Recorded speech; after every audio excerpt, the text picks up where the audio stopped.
friend. Blink.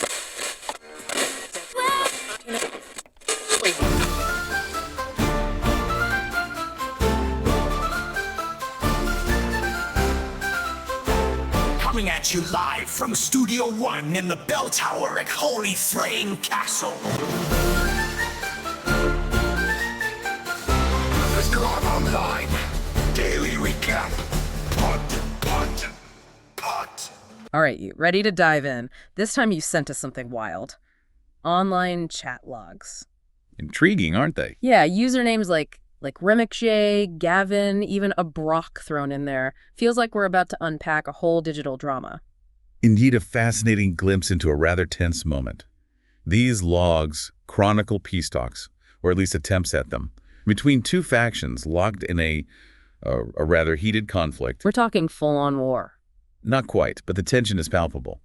We have the Sumpf, represented by the Donna Remikje, and the city-state of Eskalon, led by Gouverneur Gavin. The Sumpf, that's more than just a swamp, right? Precisely. It's a whole society. Think of it as their culture, their way of life. The Donna Remikje is their leader. From what we gather from these logs, she's a woman of action, blunt, impatient even. But you can tell she's got the weight of her people on her shoulders. And on the other side of this digital table, Eskalon. They're led by Gouverneur Gavin. Think of him as their elected leader, very concerned with appearances, projecting strength, that sort of thing. He's brought along quite the entourage, including a rather stoic military commander, Brock, and a, shall we say, rather frantic adept named Brigor. Adept, that's a new one. Think of them as advisors, diplomats. They seem to possess a deep understanding of the intricacies of this world. Brigor, Eskalon's adept, he's tasked with facilitating these talks, though from the looks of it, he's got his work cut out for him. Trying to make peace between, what were those names again? The Sumpf, led by Donna Remikje and Eskalon, with Gouverneur Gavin at the helm. Right, them. Sounds like trying to herd cats, especially with this whole broken bridge thing you mentioned. That's not literal, is it? Oh, it's very literal. A physical bridge acting as this central point of contention.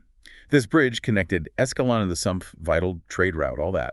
Then boom, destroyed. Each side, of course, blames the other. Eskalon wants reparations, screaming sabotage. The Sumpf, they downplay their involvement. The classic blame game. Except this time, there's an actual broken bridge in the middle of it all. So, where did these chat logs drop us into this whole mess? Right into the thick of it. The negotiations are happening at a neutral location that festates, like we're invisible observers, privy to every tense word. Remikje, in her usual no-nonsense style, lays out her terms, while Gavin pushes back, demanding not just the bridge reparations, but also the return of Hodor's mace. Okay, hold up. A missing mace. What's the backstory, and why is it such a big deal? We don't know much about this Hodor fellow yet, only that he's clearly aligned with Eskalon. His mace was confiscated during a previous clash. Was it standard wartime practice? Was it something more? Unclear. But Gavin, he's fixated. This mace is non-negotiable. So it's more than just a weapon, isn't it? It's symbolic. Absolutely. But a symbol of what? That's the real question, isn't it? A symbol of... Yeah, you've got me there. But something tells me Gavin knew exactly what he was doing bringing it up. How does Remikje take it? Oh, she is not happy. Not one bit. I bet. Not only does she deny having this mace, but she suggests it might be with, well, a certain Groim. Groim. Wait, Groim. That name sounds familiar. Mentioned as a brigand. Deceased now. Seems he was caught up in that earlier skirmish, where the mace went missing. Did Grime steal it? Was he given it? Or did he just end up with it? Who knows? But Remikje's point is... Chaos of war. Things get lost. Eskalon can't keep track of its own stuff, let alone point fingers at the Sumpf. At least that's her stance. So now we've got a whole other missing item on our hands. Are we seeing a pattern here? It's like every time they inch toward a resolution, boom, another obstacle. And this is where Eskalon's military commander, Brock, well, he adds fuel to the fire. Oh, what does he do? Accuses the Sumpf of lying flat out about the mace. Remember, this is a peace negotiation, and Eskalon brought a military commander. It changes the whole dynamic, don't you think? A bit intimidating, perhaps? Understatement of the year. So it's not just Gavin playing hardball. His whole entourage is in on it. What is Eskalon playing at here? Good question. Gavin, on the surface, he tries to seem diplomatic. Offers alternatives. Like, oh, maybe the Sumpf could just pay for a new mace. But there's this insistence on the original. It's like the actual object matters less than the principle, you see. Pride, maybe? Seems like a lot of these leaders have a bit of an ego. And through all this, we have Brigor, the poor adept, stuck in the middle.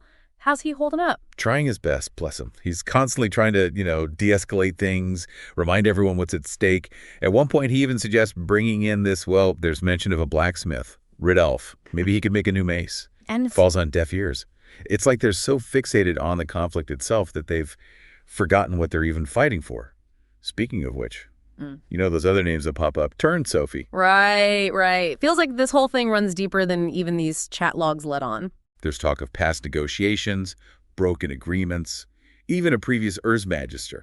Think of them as like the big authority figure who tried and failed to make peace. It's a bit, disheartening, like history repeating itself. So they're stuck in the past. But did they manage to salvage anything from these talks? Or was it a total bust? Well, believe it or not, they did make some progress. A little. Oh, Uh-huh. color me surprised. What did they finally agree on? The bridge, for one. After all that back and forth, the Sumpf, they agreed to pay for the reconstruction. How much are we talking? What's a bridge cost these days? A cool 2,200 silver. That's gotta hurt. Anything else? What about that whole weapon confiscating business? Did they address that? Oh, absolutely. A formal agreement was reached, no more confiscating weapons, signed by all parties. Wow, okay. So a win for, everyone, really. In theory, yes. A step towards lasting peace, perhaps. Imagine, no more petty seizures, no more using wartime necessity as an excuse to disarm your opponent. This Eskalon character, though, what's the deal there? Remikje mentioned him earlier. Seemed like he was a bit of a loose cannon. Right. Seems he was involved in some unsanctioned activities, maybe a rogue element within the Sumpf itself. But to their credit, they did agree to hold him accountable. So there's hope for peace. Or is this just putting a Band-Aid on a gaping wound? Well, as they were wrapping things up, Remikje made one thing very clear. Uh-oh, what's that? This was just the first item on a very long list. A list of, don't leave me hanging. Demands. Grievances. Who knows what else she has up her sleeve? It seems this saga, this deep dive into the world of Eskalon and the Sumpf, is far from over. Talk about a cliffhanger. You've got to let us know if you find any more of these logs. This feels like just the beginning. Intrigue, broken bridges, missing maces. What's next? Absolutely. And what's so intriguing about Eskalon is how it's constantly fighting on two fronts. Not just whatever's out there, but the struggles within its own walls. Like the city itself is a mirror to the people, you know what I mean? Exactly. And we're talking at a place that still bears the scars of the wave and those mysterious lizards. We'll get into those more a bit later, but let's just say they're not your average threats. Not at all. But before we get ahead of ourselves, let's meet the Eskalon residents who are gonna be our guides in this whole thing. Yeah, and hearing their voices, literally through their logs, adds this whole other dimension to understanding why they do what they do. Right.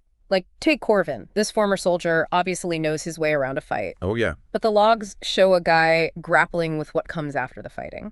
Finding peace in, like, cooking, gardening, almost like he's trying to find some quiet in the middle of a storm that just won't quit. It's ironic in a way. He finds this solace in, of all places, a ruined tower outside the city walls. A place that used to mean peace for him, right? Yep. And that's where he stumbles on something that drags him right back into the thick of things. Wait, are we talking about that structure, that mysterious thing he found up in the mountains? The one he's convinced is some enemy outpost. Because, yeah, that's where things get really interesting. What do you think, having read through all this? Is he just being paranoid after everything he's seen? Or is that soldier's instinct right on the money? Well, that's the million-dollar question, isn't it? But what his discovery really highlights is how Eskalon is always on edge, always bracing for the next bad thing. Well, yeah, I mean, they've got a history, right? Exactly. But it's not just those external threats keeping them up at night. We've got to talk about Alistar, the city's ambitious builder, let's call him. Ambitious is putting it mildly, maybe. Right. He's got big plans to rebuild. But he keeps butting heads with the town council and that ever-present Inquisition. And Alistar, he does not back down from a challenge. He sees potential in everything, even those old Kabaran structures scattered around. Wants to use them in his projects. But the Inquisition, let's just say they've got a very particular view of history. Okay, now that you have to tell me more about what are these Calderan structures, is there a connection to the wave or those lizards you mentioned? Give us some context here. All right. The Calderans, they're a bit of a mystery themselves. Imagine, like, the ancestors of Eskalon, a civilization that just vanished practically overnight.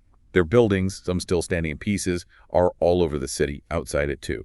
Now, whether their vanishing act ties into the wave or those lizards, that's the question that has Eskalon scholars, well, debating quite fiercely. Wow. Oh, yeah. Some think the Calderans figured out how to use the wave's energy, which, if true, would be huge. Okay, hold on. You can't just drop a bomb like that and not elaborate. This wave, it's not just some bad storm, is it? What makes it so terrifying, even to hardened soldiers like Corvin? Imagine a force of nature so strong, so unpredictable, that it can rewrite the rules of reality itself. That's the wave, basically. And it's not just the physical destruction. It messes with how you see things, with time itself. Leaves behind anomalies and the lizards. They seem to love what the wave does, almost as if it draws them in. Okay, that's unsettling, to say the least. And you're saying these Calderans, they might have actually known how to control something that chaotic. No wonder the Inquisition is freaking out about Alistair poking around in those ruins. We're talking about power that could reshape their whole world. And that's why understanding Eskalon's past, especially those Calderans, is key to understanding why its people act the way they do now. All that anxiety, all those motivations, it's rooted in history. Especially with those rumors about a witch fanning the flames. Ah, yes, the witch. A figure whispered about, feared. The living embodiment of everything Eskalon seems to attract the unknown. And you are not going to believe who's caught in the middle of it all. Remember Corvin, our resident chef, trying to deal with his past? Oh, no. Yeah, he's the prime suspect. Which, given what happened to him with a witch before, just adds a whole other level to his story. The poor guy just can't catch a break. Yeah. You know, it's kind of funny when you think about it. Sophie, Umbra. Two completely different people, right? Yeah. But they both represent this core of strength in Eskalon. Like they've seen it all, the good, the bad, the just plain strange. And they're still standing. It's true. Sophie holding court in that tavern of hers. She's not just pouring drinks, she's pouring out wisdom, a sympathetic ear, a little tough love when you need it. And Umbra, he's like that voice at the back of their heads reminding them of what really matters. Especially when what really matters is that their city's about to crack at the seams. You can practically feel it in those logs.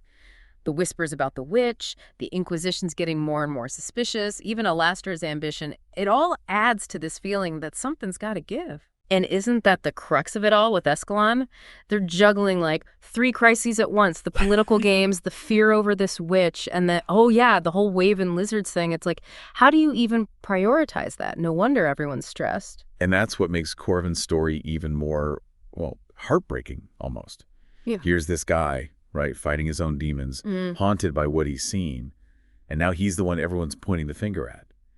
Makes you wonder if his whole thing with the structure he found, maybe it's connected to his past with the witch somehow. Right, like, is this him projecting or is there something real there? And if there is, what does that mean for everyone else? We're talking about something that could use all that fear, all that division against them. The logs don't really get into what happened to Corvin before, just that it messed him up pretty bad. Exactly. And that's what makes this whole thing so fragile.